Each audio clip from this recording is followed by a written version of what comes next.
إن الحمد لله نحمده ونستعينه ونستغفره ونعوذ بالله من شرور أنفسنا ومن سيئات أعمالنا من يهده الله فلا مضل له ومن يضلل فلا هادي له وأشهد أن لا إله إلا الله وحده لا شريك له وأشهد أن محمدا عبده ورسوله صلى الله تعالى عليه وعلى آله وأصحابه وبارك وسلم. يا أيها الذين آمنوا اتقوا الله حق تقاته ولا تموتن إلا وأنتم مسلمون. يا أيها الناس اتقوا ربكم الذي خلقكم من نفس واحدة وخلق منها زوجها وبث منهما رجالا كثيرا ونساء واتقوا الله الذي تساءلون به والأرحام إن الله كان عليكم رقيبا. يا أيها الذين آمنوا اتقوا الله وقولوا قولا سديدا يصلح لكم أعمالكم ويغفر لكم ذنوبكم ومن يطع الله ورسوله فقد فاز فوزا عظيما. أما بعد فإن خير الحديث كتاب الله وخير الهدي هدي محمد صلى الله عليه وسلم وشر الأمور محدثاتها وكل محدثة بدعة وكل بدعة ضلالة وكل ضلالة في النار. رب اشرح لي صدري ويسر لي أمري واحلل عقدة من لساني يفقه قولي. اللهم انفعنا بما علمتنا وعلمنا ما ينفعنا وزدنا علما. سبحانك لا علم لنا إلا ما علمتنا إنك أنت العليم الحكيم.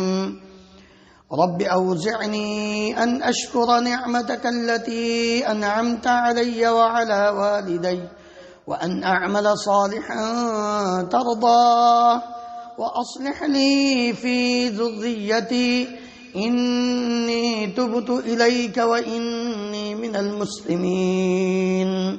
اللهم طهر قلوبنا من النفاق وأعمالنا من الرياء وألسنتنا من الكذب وأعيننا من الخيانة فإنك تعلم خائنة الأعين وما تخفي الصدور. ہر قسم کی حمد و ثنا اللہ رب العالمین کی ذات گرامی کے لیے، ان گنت لا تعداد بے شمار درود و سلام اس ہستی مقدس پر جن کا نامی اسم گرامی محمد رسول اللہ صلی اللہ علیہ وآلہ وسلم ہے۔ محترم حضرات، نبی کریم صلی اللہ علیہ وآلہ وسلم نے جب نبوت کا اعلان فرمایا اور اللہ رب العالمین کے حکم سے کوہ صفا پہ کھڑے ہو کر جب اس بات کا اعلان کیا، قولوا لا الہ الا اللہ تفلحون، لوگو ایک اللہ کی وحدانیت کا اقرار کر لو، کامیاب ہو جاؤ گے، عرب و عجم کے مالک بن جاؤ گے، دنیا کی کوئی طاقت تمہارا مقابلہ نہیں کر سکے گی۔ سب سے پہلے نبی کریم صلی اللہ علیہ وآلہ وسلم کی مخالفت آپ کے گھرانے، آپ کے خاندان سے، آپ کے چچا نے کی، اور آپ صلی اللہ علیہ وسلم کی شان میں نازیبا کلمات استعمال کیے۔ اللہ رب العالمین نے پیارے نبی کریم صلی اللہ علیہ وآلہ وسلم کو ہر موقع پہ تسلی دی، بے یار و مددگار نہیں چھوڑا، کیونکہ اللہ تعالیٰ بہتر جانتے تھے کہ میرا پیغمبر باپ کے سایہ سے محروم ہے، ماں کے سایہ سے محروم ہے، دادا کا سایہ بھی اٹھ گیا۔ یہ ساری باتیں اللہ رب العالمین جانتے تھے، اس لیے اللہ تعالیٰ نے دنیاوی تکلیفیں، باتیں، طعن و تشنیع، یہ ساری چیزوں کو جانتے ہوئے جب بھی کسی طرف سے کوئی ایسا موقع آتا، اللہ رب العالمین فوراً پیارے نبی صلی اللہ علیہ وسلم کے دل کو تسلی دیتے ہوئے آپ کے ڈھارس کو باندھ دیتے، پریشان نہیں ہونا۔ وَلَقَدْ نَعْلَمُ أَنَّكَ يَضِيقُ صَدْرُكَ بِمَا يَقُولُونَ فَسَبِّحْ بِحَمْدِ رَبِّكَ وَكُن مِّنَ السَّاجِدِينَ وَاعْبُدْ رَبَّكَ حَتَّى يَأْتِيَكَ الْيَقِينُ۔ اے پیارے نبی صلی اللہ علیہ وآلہ وسلم، ہمیں پتہ ہے آپ پریشان ہو جاتے ہیں، لیکن یہ بات یاد رکھیں، اِنَّا كَفَيْنَاكَ الْمُسْتَهْزِئِينَ، ان سارے بدبختوں کا جواب ہم دینے میں کے لیے کافی ہیں۔ آپ کیوں پریشان ہوتے ہیں؟ آپ کی عزت، آپ کا شان، آپ کا مقام وہ سب سے بلند و بالا ہے۔ جہاں تک اللہ تعالیٰ کو منظور ہوا، دنیا میں اللہ تعالیٰ نے نبی صلی اللہ علیہ وآلہ وسلم کی ڈھارس کو، آپ کی ہمت کو بڑھایا، باندھا، حتیٰ کہ آپ جانتے ہیں کہ طائف میں آپ صلی اللہ علیہ وسلم کو کس قدر تکلیفیں پہنچائیں گے، آپ کے جسم کو لہو لہان کیا گیا، لیکن اس کے باوجود نبی کریم صلی اللہ علیہ وسلم ڈولے نہیں۔ سن 10 نبوت کو پیارے نبی صلی اللہ علیہ وآلہ وسلم پر دوہرا غم پڑا۔ آپ کی زوجہ محترمہ ام المومنین سیدہ خدیجہ رضی اللہ عنہا وفات پاتی ہیں، اور آپ کے باوجود اس کے کفر پر ہیں، کافر ہیں، آپ کا کلمہ نہیں پڑا، آپ کی نبوت میں شامل نہیں ہوئے، آپ صلی اللہ علیہ وسلم کی نبوت پر ایمان لا کے مسلمان اور مومن نہیں بنے۔ آپ کے چچا ابو طالب آپ نے باپ دادا کے دین پر ہیں، لیکن سب سے زیادہ کفر پر ہوتے ہوئے نبی صلی اللہ علیہ وسلم کی حمایت، آپ کی مدد آپ کے چچا نے کی۔ نبوت کے 10ویں سال یکے بعد دیگرے یہ دونوں ہی دنیا سے رخصت ہوتے ہیں، اور آپ صلی اللہ علیہ وسلم نے اس کو عام الحزن قرار دیا کہ یہ غم کا سال ہے۔ اور اس کے بعد تو پھر حد ہی ہو گئی، لوگوں نے مختلف قسم کے نبی صلی اللہ علیہ وسلم پر زبان درازی کے نشتر چلائے، آپ کو مختلف قسم کی تکالیف سے دوچار کیا۔ صحابہ اکرام رضی اللہ عنہم اجمعین جو اسلام قبول کرتے ہیں ان پر تکلیفیں۔ اب موقع تھا کہ دنیا والوں کو یہ بات بتانا مقصود تھی کہ لوگوں، جس پیغمبر کو تم تکلیفیں دے رہے ہو اور تم یہ سمجھتے ہو کہ ہم اس کو ختم کر دیں گے، یہ ممکن نہیں ہے۔ یہ تو اتنا ہی ابھرے گا جتنا کہ دبا دو گے، اس کو جتنی تکلیفیں دو گے، اس کو جتنا برا بلا کہو گے، اس کا مقام اتنا ہی بڑھے گا۔ لاؤ پھر ہم آپ کے سامنے نبی صلی اللہ علیہ وسلم کے کتنے واقعات آپ کی زندگی کے آپ صلی اللہ علیہ وسلم نے لوگوں کے سامنے پیش کیے۔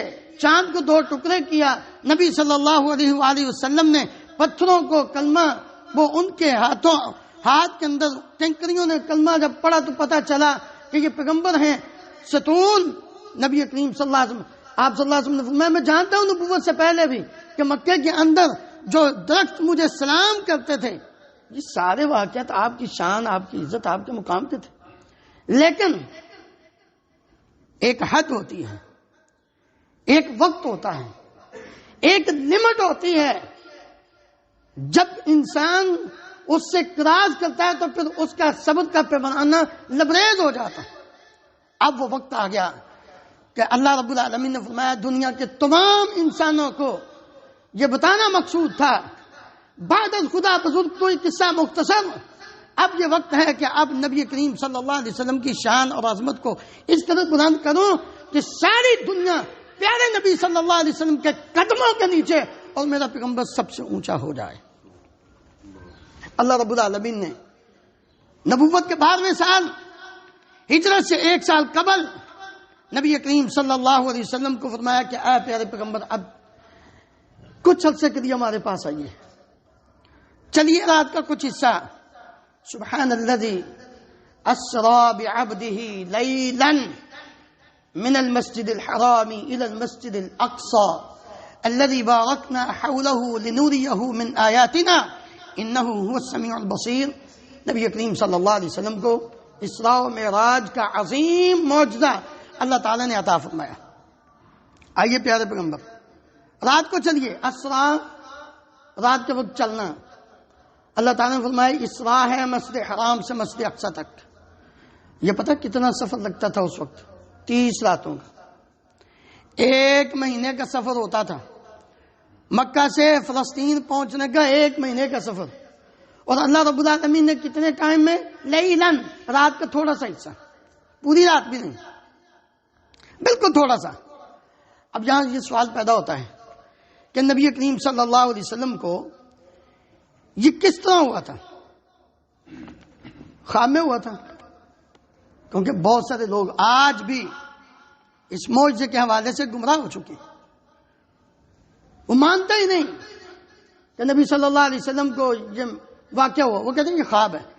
بھائی خواب الگ ہے، خواب کی حقیقت الگ ہے. نبی کریم صلی اللہ علیہ وسلم نے اس واقعے کے متعلق جو خواب اپنا بیان فرمایا ہے وہ ایک الگ چیز ہے. لیکن حقیقت، صحیح بات وہ یہی ہے کہ نبی کریم صلی اللہ علیہ وسلم نے فرمایا کہ میں اپنے گھر میں، اور ایک روایت میں ام ہانی کے گھر میں، تو ظاہر بات ہے کہ پھوپھی کا گھر اپنے گھر ہوتا ہے. نبی کریم صلی اللہ علیہ وسلم نے فرمایا میں لیٹا ہوا تھا، مجھے 2 بندوں نے اٹھایا، مسجد حرام میں لائے. اس میں واقعات کئی رونما ہوئے. سب سے پہلا یہ واقعہ ہوا کہ آپ صلی اللہ علیہ وسلم کو اللہ تعالیٰ نے فرشتوں کے ذریعے جب مسجد حرام بیت اللہ شریف میں لایا گیا، یہاں آپ صلی اللہ علیہ وسلم کو لٹا کر آپ کا سینہ چاک کیا گیا، زمزم سے دھویا گیا، ایمان اور حکمت کو بڑھا گیا. یہ نبی کریم صلی اللہ علیہ وسلم کی سب سے پہلی شان تھی، عظمت تھی کہ جو شیطانی وساوس اور جو باقی سب کو نکال باہر کیا، بالکل پاک اور صاف. نبی کریم صلی اللہ علیہ وسلم پھر اس کے بعد آپ نے فرمایا کہ ایک ایسا جانور لایا گیا جو جانور خچر سے چھوٹا تھا اور گدھے سے بڑا تھا. اس کے اوپر مجھے بٹھایا گیا اور اس کا قدم وہاں جاتا تھا جہاں نگاہ پڑتی تھی. اتنا تیز، براق اس کو کہتے تھے، برق سے، بجلی کی رفتار آپ دیکھتے ہیں تو اس سے بھی کہیں زیادہ تیز رفتار تھی. اللہ تعالیٰ نے جو لفظ استعمال کیے ذرا اس پہ غور کیجیے. میں سبحان الذی، لفظ سبحان قرآن مجید میں کئی مقامات پر آیا ہے، اور اس کا لب الباب ہوتا ہے قدرت کاملہ. اور یہ قدرت کاملہ کا مالک صرف اور صرف اللہ رب العالمین کی ذات ہے، اور کوئی نہیں ہے.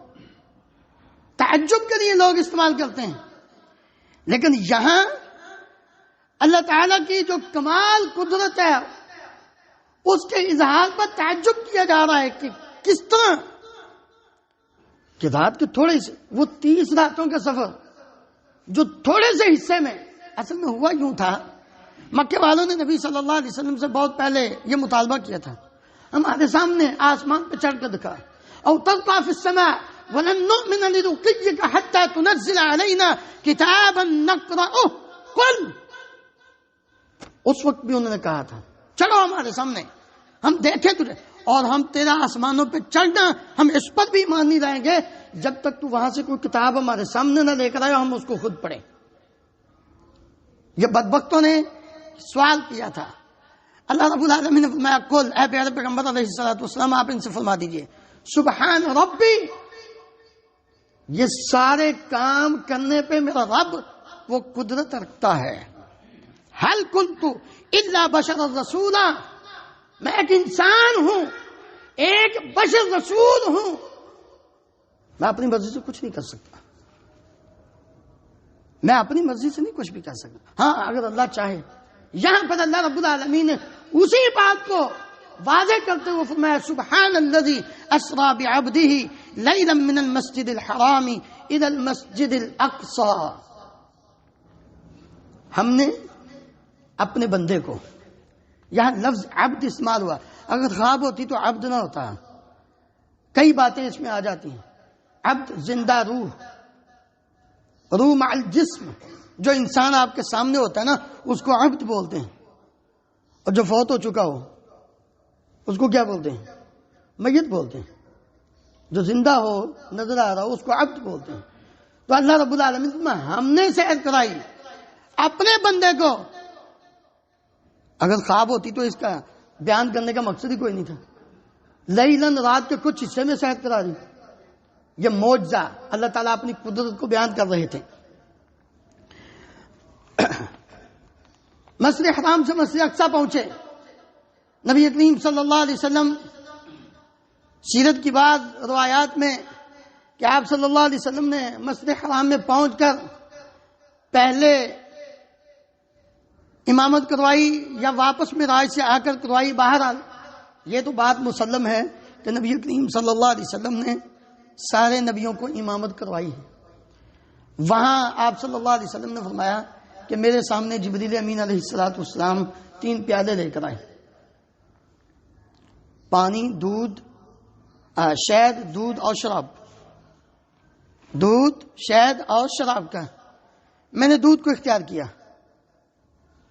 جبریل امین علیہ السلام نے فرمایا اخترت الفطرہ، آپ نے فطرت کو قبول کر لیا ہے. اگر آپ شراب پیتے، شراب پینے والے غور کر، یہ دنیا کا چند منٹ کا چسکا تیری آخرت برباد کر دے گا. اور یہ حقیقت ہے. نبی کریم صلی اللہ علیہ وسلم کو جبریل امین علیہ السلام نے جو فرمایا تھا وہ بالکل سچ اور حق فرمایا تھا. اگر آپ شراب پیتے غوات امتک، آپ کی امت گمراہ ہو جاتی. آج بھی جو شراب پی لیتا ہے اس کو ماں بہن کی، بیوی بچوں کی تفریق ختم ہو جاتی ہے. پھر اس کو نہیں پتا چلتا کہ میں کیا بک رہا ہوں. جو منہ میں آیا بول دیا، بکواس کر لی، کیونکہ عقل ہی ختم ہو جاتی. آپ نے دودھ کو، اس سے یہ بات بھی سمجھ میں آتی ہے کہ دودھ انسان کی بنیادی غذا ہے، اور دودھ سے انسان کا جسم توانا رہتا ہے. دودھ انسان کی صحت کا ضامن ہے. دودھ کے اندر جتنے فوائد ہیں کسی اور چیز کے اندر فوائد نہیں. بچہ ابھی پیدا نہیں ہوتا، بچہ ابھی پیدا نہیں ہوتا تو 2 مشکیزیں رب العالمین پہلے سے تیار اس کی ماں کی چھاتی کے ساتھ لٹکا دیتے ہیں کہ یہ لو. پیدا ہوتی ہے سب سے پہلے جو غذا بچے کو دی جاتی ہے وہ دودھ ہی ہوتا ہے. اس لیے نبی کریم صلی اللہ علیہ وسلم نے دودھ کو جب اختیار کیا تو فرمایا اخترت الفطرہ، آپ نے فطرت کو، یعنی یہی انسان کی فطری غذا ہے اور یہی اصل چیز ہے. اللہ اکبر. نبی کریم صلی اللہ علیہ وسلم وہاں سے ایک اور بات بھی کہ آپ نے مسجد حرام سے مسجد اقصی کا قصد کیا ہے. آپ صلی اللہ علیہ وسلم کی ایک حدیث پہلے بھی ایک مرتبہ بیان کی تو ایک بھائی اللہ تعالیٰ ان کی مغفرت فرمائے فوت ہو گئے ہیں. بڑا اس پہ انہوں نے باتیں کی. لو جی یہ کیا بات ہوئی، ایسے نہیں ہو سکتا. ثواب کی نیت سے ہم کہیں بھی نہیں جا سکتے. دیکھیں نبی کریم صلی اللہ علیہ وسلم کا جب فرمان آ جائے نا تو میرے بھائیوں پھر وہاں اپنی حیل و حجت نہیں بیان کی جاتی. آپ صلی اللہ علیہ وسلم نے جو فرما دیا بس پر حق ہے. لا تشد الرحال الا الى 3 مساجد. ثواب کی نیت سے صرف 3 مسجدوں کی طرف آپ جا سکتے ہیں، رخت سفر باندھ کر ارادہ تھا. ویسے آپ کہیں بھی جائیں لیکن یہ نیت کر کے وہاں جاؤں گا ثواب زیادہ ملے گا. وہ 3 مسجدیں، مسجد حرام، مسجد نبوی، مسجد اقصی، بس اور کوئی جگہ نہیں جہاں ثواب کی نیت سے جایا جائے. اس لیے نبی کریم صلی اللہ علیہ وسلم کا یہ فرمان. پھر آپ صلی اللہ علیہ وسلم کو جبریل امین علیہ السلام وہاں سے آسمانوں کی طرف لے کر جاتے ہیں اپنے ساتھ. یہ جو اوپر جانا ہے یہ معراج ہے. کوئی چیز ہے آپ صلی اللہ علیہ وسلم کو اس کے ساتھ اوپر لے جایا گیا. معراج کہتے ہیں چڑھنے کا ذریعہ، یعنی جس چیز کے ذریعے آپ عروج بلندی کو کہتے ہیں، اسی سے معراج ہے. اوپر کی طرف جو چیز آپ کو لے کر جاتی ہے اس کو معراج کہتے ہیں. جبریل امین علیہ السلام آپ کے ساتھ ہیں، پہلے آسمان پر جاتے ہیں. آسمان والے نے پوچھا کون ہے؟ کہا جبریل ہوں. آپ کے ساتھ کون ہے؟ کہا محمد ہیں صلی اللہ علیہ وسلم. پوچھا کیا اللہ کا حکم ہوا تھا ان کو لے کر آؤ؟ جی بالکل. ٹھیک ہے. دروازہ کھلتا ہے. نبی کریم صلی اللہ علیہ وسلم نے فرمایا پہلے آسمان پر میری ملاقات ہوتی ہے کس سے؟ آدم علیہ السلام سے. بنو آدم،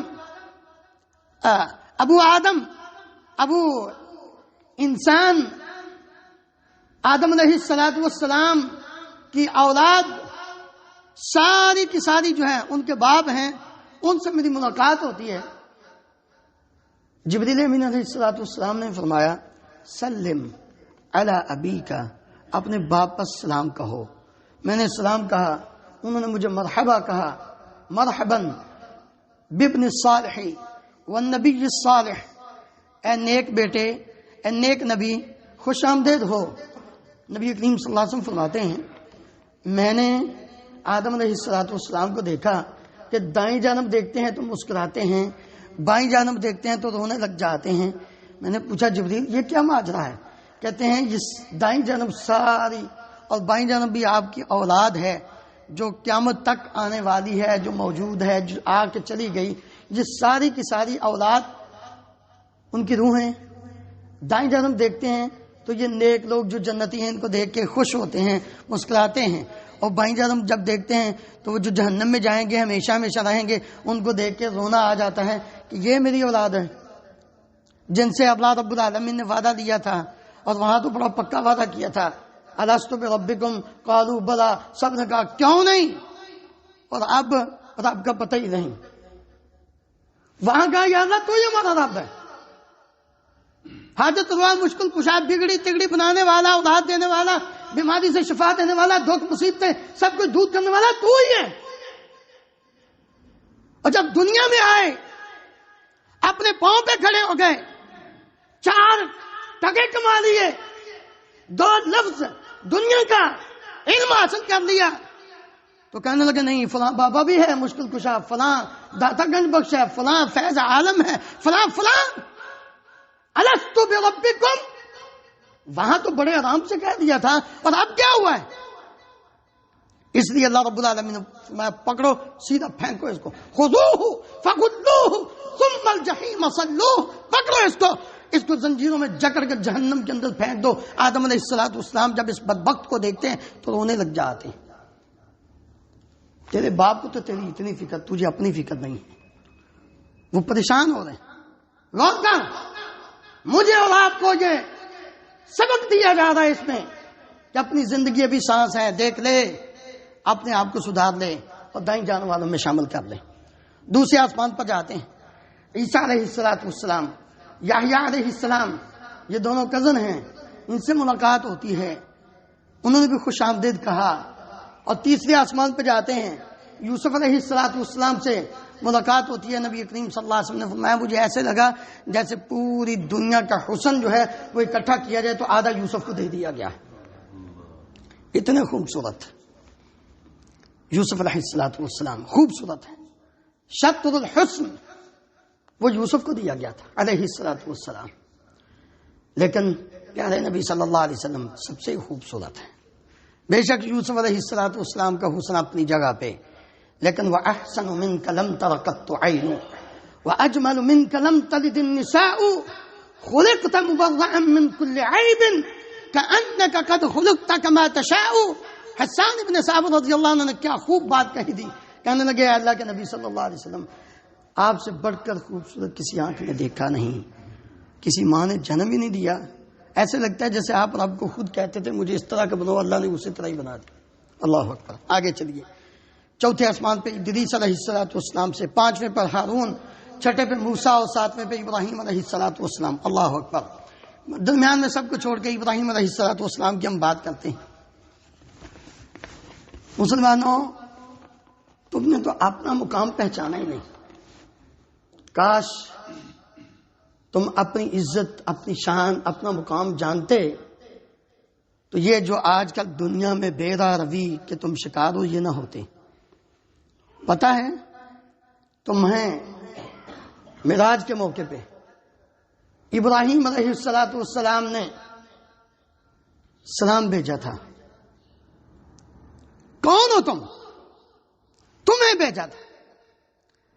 انہوں نے یہ نہیں کہا تھا اقرئ منی السلام علی اصحابک، یہ نہیں کہا تھا، بلکہ کیا کہا تھا؟ اقرئ منی السلام علی امتک. یہ امت تو قیامت تک رہے گی. اپنی امت کو میرا سلام پہنچانا اور ان کو کہنا کہ یہ جو جنت ہے نا یہ چٹیل میدان ہے، اس میں شجر کاری کرو، درخت لگاؤ، غراس کرو. پوچھا وما غراسها، اس میں شجر کاری کیا ہے؟ کہا سبحان اللہ، الحمدللہ، لا الہ الا اللہ، اللہ اکبر.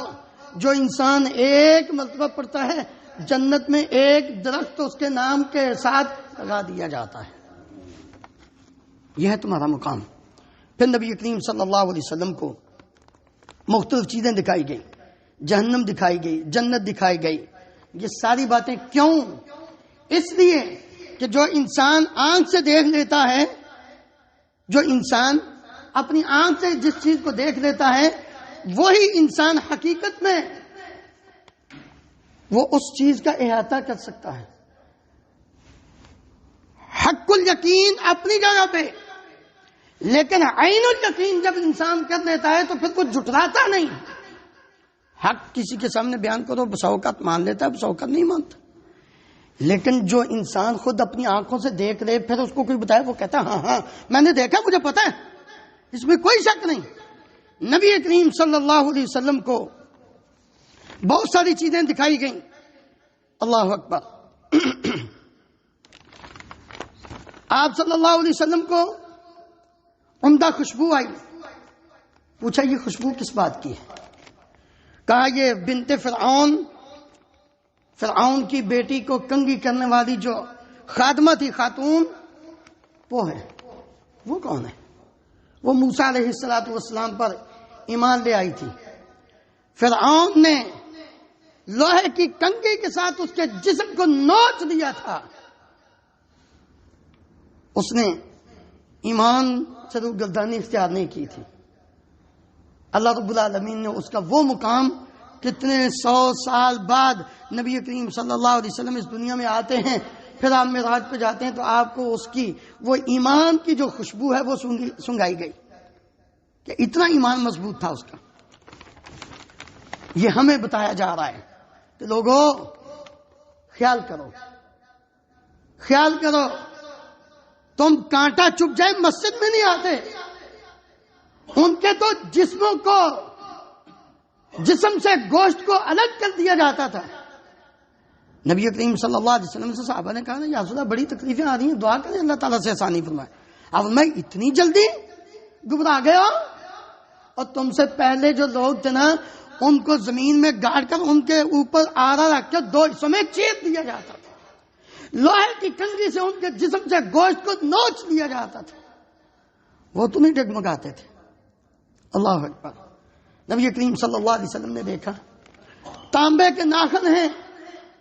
اب تو یہ ہڈی کے ہیں نا، تانبے کے ناخن ہیں لوگوں کے، اور وہ اپنے چہروں اور اپنے سینے کے گوشت کو ایسے چھیر رہے ہیں. نبی کریم صلی اللہ علیہ وسلم نے پوچھا یہ کون لوگ ہیں؟ جبریل امین علیہ السلام نے عرض کیا ہؤلاء الذین یأکلون لحوم الناس ویقعون فی اعراضهم. اے پیارے پیغمبر علیہ السلام، یہ آپ کی امت کے یہ وہ لوگ ہیں جو لوگوں کا گوشت کھاتے تھے. گوشت کون کھاتا ہے؟ کوئی کھاتا ہے؟ کسی سے پوچھو، کہتے نہیں توبہ کرو. لیکن ہیں بدبخت ایسے بھی ہیں. وہی اس دور کے کیا ہوا آج سے 50 سال پہلے کا واقعہ. لوگوں نے ایک عورت کو پکڑا، یہ بڑا مشہور ہوا تھا ہمارے مطلب پیدا ہونے سے پہلے کی بات ہے، اور بڑے اس آدمی نے جو بالکل اس علاقے کا قریب کا رہنے والا، اور اس نے اپنی زندگی میں یہ واقعہ بڑا مشہور ہوا، عورت کو پکڑ کر اس کو ذبح کر کے اس کا گوشت بنا کے لوگوں نے ہوٹل میں کھلا دیا۔ آپ اندازہ کریں اتنے بھی درندے موجود ہیں، لیکن یہ کون ہے جو لوگوں کا گوشت کھاتے ہیں، غیبت کرتے ہیں۔ وَلَا يَغْتَبْ بَعْضُكُمْ بَعْضًا أَيُحِبُّ أَحَدُكُمْ أَنْ يَأْكُلَ لَحْمَ أَخِيهِ مَيْتًا فَكَرِهْتُمُوهُ۔ اللہ رب العالمین نے فرمایا کہ کیا تم میں سے کوئی پسند کرتا ہے؟ غیبت یوں ہی سمجھ لو کہ تم اپنے بھائی کا گوشت کھا رہے ہو۔ وَيَقَعُونَ فِي أَعْرَاضِهِمْ، بےزتی کرتے ہیں اپنے مسلمان بھائیوں کی۔ یہ کل قیامت کے دن کو سزا کیا مل رہی ہے؟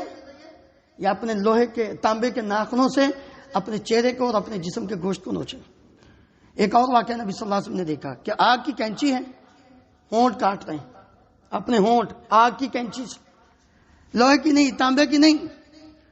پوچھا یہ کون لوگ ہیں؟ یہ مجھے جو آپ کے سامنے بات کر رہا ہوں نا، یہ میرے لیے کہا گیا، یہ میرے لیے۔ سننے والے غور کریں کہ یہ کتنی ذمہ داری کی جگہ ہے، لیکن افسوس کہ آج نبی کریم صلی اللہ علیہ وسلم کے دین کی دھجیوں کو اڑایا جاتا ہے، اور ایسے ایسے اپنی زبان سے الفاظ نکالے جاتے ہیں، بکواسات کی جاتی ہیں، اور دین کا مذاق اڑایا جاتا ہے، اور جھوٹی باتیں بیان کی جاتی ہیں۔ نبی کریم صلی اللہ علیہ وسلم نے فرمایا جبریل امین علیہ السلام سے یہ کون لوگ ہیں آگ کی کینچی سے ان کے ہونٹ کاٹے جا رہے ہیں؟ فرمایا ہؤلاء خطباء امتک یأمرون الناس بالبر وینسون انفسهم وهم یتلون الکتاب فلا یعقلون۔ اے پیارے نبی صلی اللہ علیہ وسلم، یہ آپ کی امت کے خطیب ہیں، بڑی لمبی لمبی چھوڑتے تھے، بڑی لمبی لمبی باتیں کرتے تھے، لوگوں کو کہتے تھے یہ کرو یہ کرو، یہ نیکی کا کام، یہ برائی کا اس سے بچ جاؤ۔ یأمرون الناس بالبر، لوگوں کو نیکی کا حکم دیتے تھے، وینسون انفسهم، اپنے آپ کو بھول جاتے تھے۔ لوگوں کو کہتے باجمع نماز پڑھو، خود سوئے رہتے تھے۔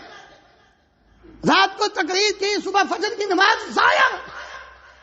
کیا فائدہ تیرا ممبر پہ اسٹیج پہ بیٹھ کے 1 گھنٹہ تقریر کرنے کا، لوگوں کو ہنسانے کا، لوگوں کو چٹکلے سنانے کا، لوگوں کے ایمان کا بیڑا غرق کرنے کا؟ کیا فائدہ تجھے؟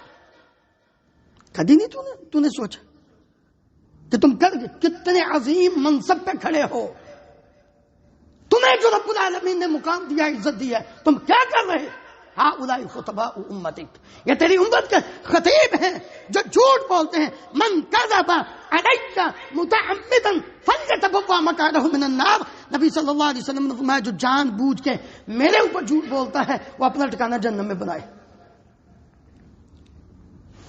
پیٹ کی آگ بجھانے کے لیے، چند ٹگوں کی خاطر، لوگوں کو خوش کرنے کے لیے اس طرح کی گفتگو کرنے والا ہے۔ لوگ خطیب، نبی کریم صلی اللہ علیہ وسلم نے فرمایا کہ یہ وہ لوگ ہیں جو لوگوں کو نیکی کا حکم دیتے ہیں اور اپنے وہم یتلون الکتاب، کتاب بھی پڑھتے یا عقل نہیں رکھتے۔ اس لیے میرے عزیز بھائیوں، ہمیں سوچنا چاہیے کہ یہ ساری باتیں ہمیں درس دیتی ہیں، سبق دیتی ہیں۔ نبی کریم صلی اللہ علیہ وسلم کو یہ راتوں رات آسمانوں پہ لے جانا، یہ آپ کو تسلی دینا تھا، پھر اس سے اوپر سدرۃ المنتہا، اور پھر رب العالمین کے قریب آپ صلی اللہ علیہ وسلم کا پہنچنا، یہ بیان کرنا ورفعنا لک ذکرک، قیامت تک آپ کی یاد، آپ کا ذکر وہ بلند ہوگا۔ آپ کی ذات جس طرح سب سے اونچی، آپ کی بات بھی سب سے اونچی، جس طرح آپ کی ذات اور آپ کی صفات کے اندر کوئی نہیں آپ کا مقابلہ کر سکتا، اسی طرح آپ کی بات کے اندر بھی کوئی اپنی بات کے ساتھ مقابلہ نہیں کر سکتا۔ اللہ رب العالمین ہم سب کو عمل کرنے کی توفیق عطا فرمائے۔